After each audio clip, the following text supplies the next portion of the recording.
जय श्री राम। जय श्री राम। जय जय श्री राम। जय जय श्री राम। ये वो शब्द है जिस शब्द ने हमको पूरी यात्रा में उत्साहित रखा, ऊर्जावान रखा। और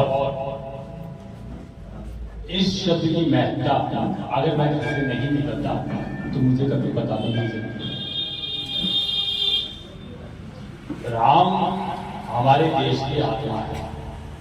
जब मैं जयपुर से निकला, मैंने देश के धरती के अलग अलग रंग देखे, भौगोलिक स्थिति देखी, परिधान देखे, संस्कृति देखी, बोली भाषा देखी, लोग देखे, लोगों का व्यवहार देखा।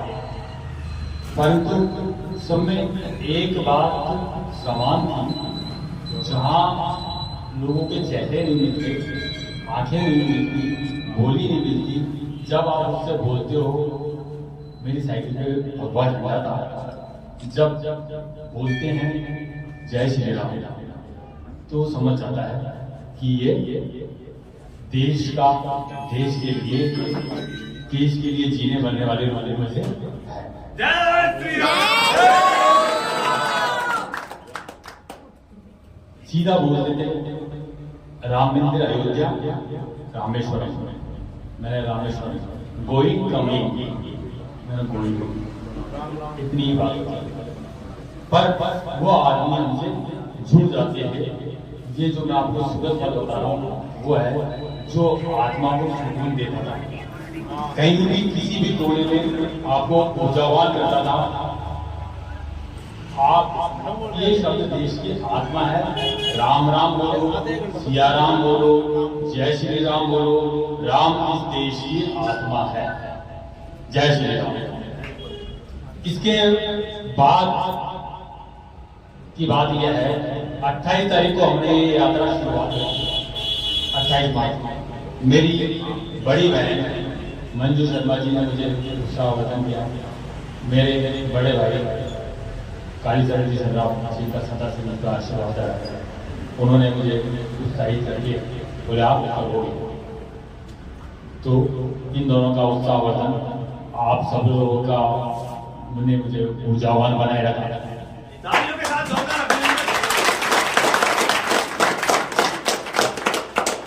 जब इसकी कठिन परिस्थितियां मैं आपको बताता हूँ। जब आप 500 किलोमीटर, 800 किलोमीटर, 1000 किलोमीटर जाना होता है आपको, तो आप बोलते हो कि रिजर्वेशन चाहिए। रिजर्वेशन नहीं मिल रहा, अपने डेट आगे बढ़ा दो, तत्काल में ले लो। रिजर्वेशन चाहिए, 1000 किलोमीटर बिना रिजर्वेशन के नहीं जा सकता। मेरे पास और मेरे मित्र मनोज जी के पास रिजर्वेशन था। हमारे पास 3000 किलोमीटर के लिए रिजर्वेशन था, तो केवल 4 इंच का रिजर्वेशन था। 4 इंच की सीट थी। उस 4 इंच की सीट के ऊपर, रिजर्वेशन के ऊपर हम 3000 किलोमीटर जाकर के और आए। ये किन शब्दों में मैं आपको बताऊं, ना कोई सहारा, ना कोई सहयोग। कई बार हम टूटे, दोपहर में टूट जाते थे, शाम होते होते बाबा जोड़ देता था। कड़ी धूप के अंदर, सुनसान सन्नाटे के अंदर, जंगलों के अंदर, जब आप ट्रेन से जाते हो, बस से जाते हो, तो वो रास्ता आप देखते हो, उसको हमने पैदल की दूर पे नापा। तो जब आप वहां से जाते थे तो जय श्री राम, तो जब आप वहां से जाते थे तो बहुत दुर्गम रास्ते थे, घाटियां थी, पहाड़ियां थी। पर बाबा ने हमको उत्साहित रखा और हमने उसको पूरा किया। इसके लिए मैं बाबा भोलेनाथ का, रामेश्वर का धन्यवाद देता हूं। हम यहाँ से हमने 4 ज्योतिर्लिंग करे। हमने यहाँ से महाकालेश्वर करा, ओमकारेश्वर करा, करली वैजनाथ करा और रामेश्वर करा। इनके लिए हमको एक सीधी लाइन की बजाय इधर उधर 200-300-400 किलोमीटर होना पड़ा। तो हमारा ये 3000 से ऊपर किलोमीटर हमारे टोटल गए थे। रोज कितने किलोमीटर चलते थे? रोज हम 120 किलोमीटर चलते थे। मेरा लक्ष्य था कि मैंने एक बार टेस्टी में महाराज के पास साइकिल से चला गया था 120 किलोमीटर 5 घंटे में पहुंच गया था।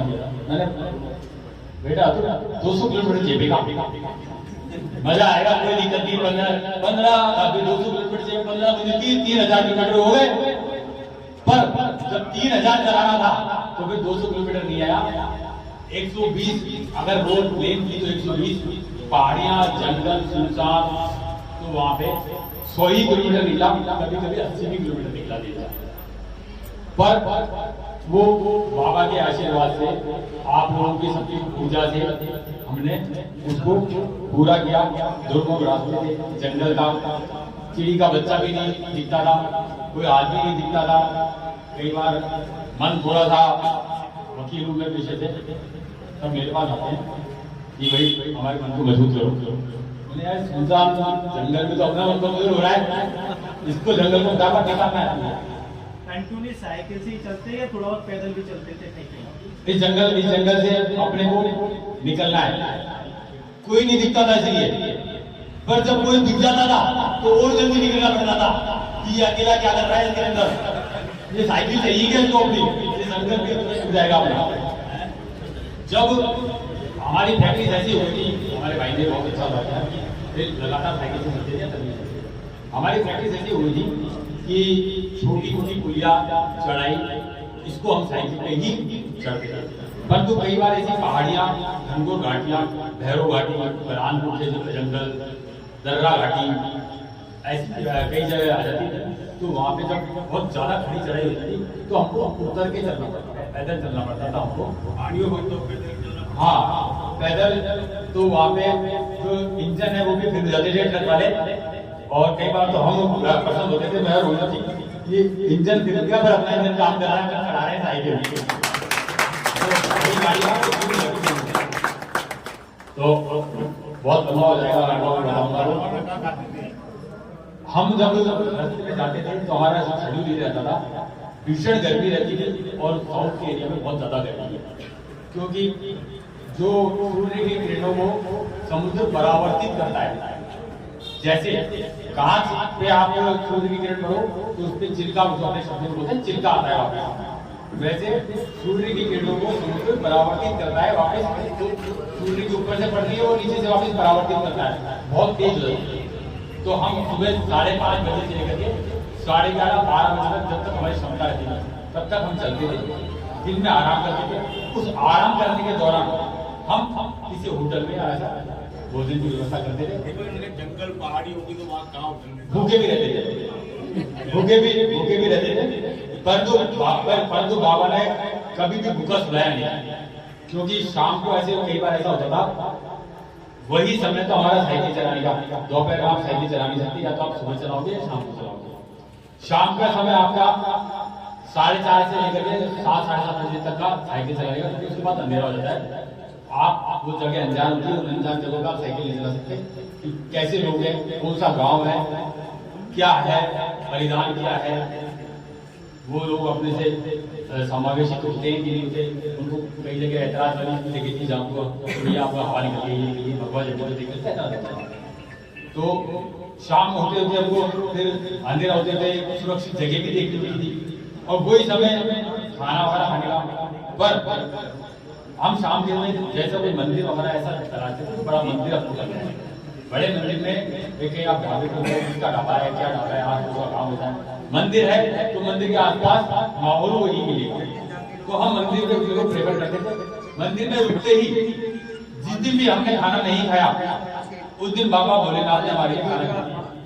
एक बार हम घनघोर जंगल से गुजर रहे थे, रात हो गई, मैंने 2-3-4 दिन की बात है, तब तक इतना अनुभव नहीं होता कि कैसे रुकना है, क्या रुकना है। हमने और चेपो थोड़ा सा और चेपो, किलोमीटर तो पूरे कम करने ही पड़ेंगे, अभी अपने आप कम होंगे नहीं। तो अंधेरा हो गया बहुत ज्यादा। मैंने तो बताया वो डॉक्टर को दिया, पहले मंदिर था, मैं बोला रुक जाओ, तो यहाँ पे जंगल में तो जगह भी नहीं है। फिर एक पहाड़ी को हनुमान जी का मंदिर था, हम भूखे प्यासे हम वहाँ हनुमान जी मंदिर पहुंच गए। उन्होंने बोला कि आपने खाना भोजन वगैरह करा कि नहीं करा। मैंने हमारे पास मतीरा है, मतीरा खा लेके आता, मतीरा हमारे पास था, हम दोनों मतीरा खा लेके आता था। तो फिर संत थे उन सब ने बोला नहीं मैं आपको बहुत मैंने कहा आपको आपकी व्यवस्था नहीं होगी, आप मेरी क्या व्यवस्था करोगे। फिर वहाँ पे रोड का काम चला था, उन मजदूरों के लिए वहाँ पे कंपनी वालों का पैकेट आता था। महाराज का भी उसमें एक पैकेट आता था, जब तक काम चल रहा था तो महाराज ने 2 पैकेट ऐसे मंगाए तो पर बहुत पल पल किसी ना किसी रूप में एक बार एक 12 साल का बच्चा हम गए गाँव, तो बोली भाषा में नहीं सब अलग समझ नहीं रहे, वो अपने मंदिर में घुस जाए, वो मंदिर के ताला लगा दिया, तुम जाओ बात और सत्य की बात करो सब। तो एक 12 साल का बच्चा मिल गया, भी साइकिल लेकर के, साइकिल मेरी बेटी थी, मैंने अभी साइकिल पे किसी की काम में ले लेता हूँ, उसने बोला कि साइकिल मेरी खराब कर रहा हूँ, मैंने दिलाई भी तो मैंने नहीं दिलाऊंगा आपका काम का। तो वो बच्चा श्रीनिवास आ गया, श्रीनिवास क्या नाम है, श्रीनिवास। मैंने यार एक काम कर कि हम 9 दिन केले लिया आता है, 2 केले लेकर क्या आपने खाना लिया, हमने केले खा लिया, मैं घर से बनवा रहा हूँ, मैंने भूख लग गया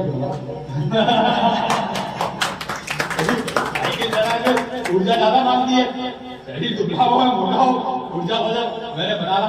तो उसने मम्मी को बोला कि ऐसे ऐसे वकील साहब है ना, और काफी बातचीत हो रही है, कम्युनिकेशन हो रहा है, मेरा उनका हो गया दिल का कम्युनिकेशन, मम्मी खाना बना दो।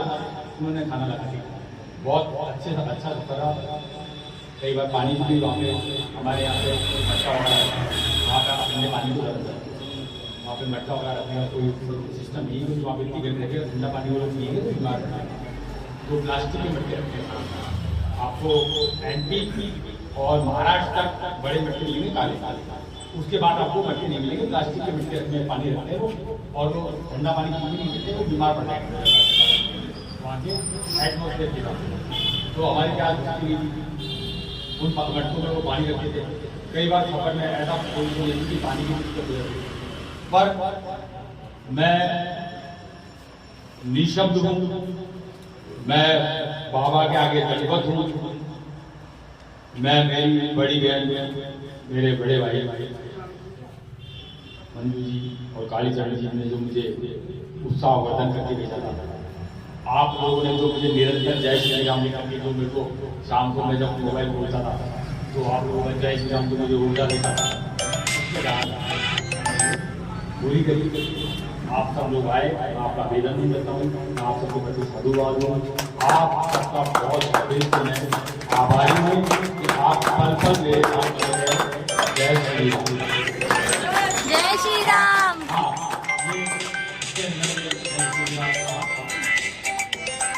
ये यात्रा का जो मेरा विचार था, वो मेरे विचार ऐसा आया कि मुझे 2-3 चीजें करनी थी मेरे दिमाग में।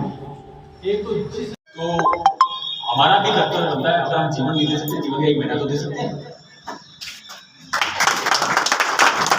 तो मैंने इसलिए किया, अगर मैं मेरा पूरा जीवन नहीं दे सकता, मैं जीवन का 1 महीना दूंगा, और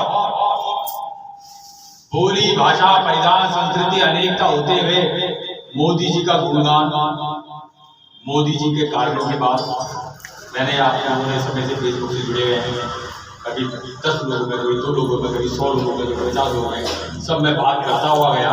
और आपको मैं बताता हूँ कि आज साउथ तक मोदी जी की कार्यों की प्रशंसा हो रही है। रामेश्वरम से रामनाथपुरम तक बीजेपी की सीटें आई हैं, वो ब्लॉक ऐसा है जहाँ पे मोदी जी की कार्यों की प्रशंसा हो रही है, मोदी जी की प्रशंसा हो रही है कि हाँ, इन्होंने देश निर्माण में लगे हुए हैं, देश के लिए कार्य कर रहे हैं, देश के अंदर कार्य कर रहे हैं, देश की सीमाओं पे कार्य कर रहे हैं, देश के बाहर कार्य कर रहे हैं। हर आदमी सुरक्षित है। सुरक्षा का भाव ये था कि मैं पूर्ण सुरक्षित रूप से देश का 3/4 भाग अपने सामर्थ्य से साइकिल से रामेश्वरम तक, राम जी तक जाकर के आया हूँ, और किसी ने तिरछी निगाह करके मेरे को देख सके, छोटे मोटे कमेंट करके भी अच्छा तो रहती है, बाकी देख सके, ये सुरक्षा मोदी जी ने हमको प्रदान करी है।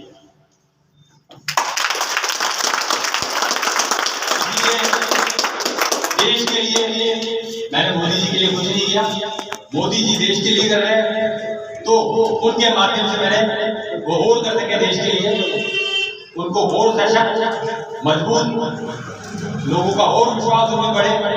इसके लिए मेरा संकल्प था, अब की बार 400 पार, अब की बार 400 पार, अब की बार 400 पार। इस संकल्प के साथ मैंने ये साइकिल यात्रा करी, जिसमें मेरा भी लागत था कि देश का निर्माण मोदी जी और मजबूती से करें, और मैं देश को जानूं, मैं देश के लिए समझूं।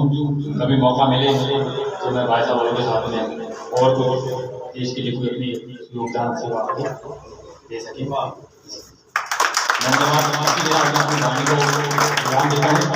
धन्यवाद।